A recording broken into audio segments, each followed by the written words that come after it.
Osmania university మరోసారి ఉద్రిక్తమైంది. జనజాతర సభకు university లోపలికి వెళ్లేందుకు యత్నించిన కాంగ్రెస్ నేతల భట్టి విక్రమార్క, శ్రీధర్ బాపులను ఓయూ పోలీసులు అరెస్టు చేశారు.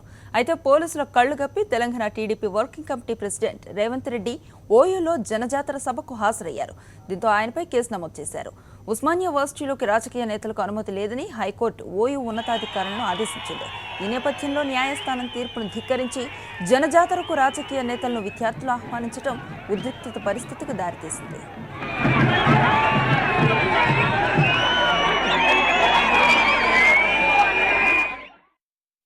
ఇక్కడ సమావేశం చేస్తే వాళ్ళ మీద కేసులు పెడతామని అధికారులు చెప్పడంతో అలాంటి కేసులు సమావేశాలు వద్దు అని విద్యార్థులకు విజ్ఞప్తి చేయడానికి నేను ఇక్కడ రావడం జరిగింది. ఇది సభా సమావేశం కాదు. అంటే విద్యార్థులు యువకులు కొంత ఆవేశానికి ఏమన్నా లోనయ్యి ఇక్కడ అనవసరమైన పరిస్థితి వస్తే ఉద్యోగాలు చేసుకొని భవిష్యత్తు బాగుండాలి కాబట్టి గతంలో ఉన్న కేసులలోనే వాళ్ళు కొట్టుమిట్టాడుతున్నారు.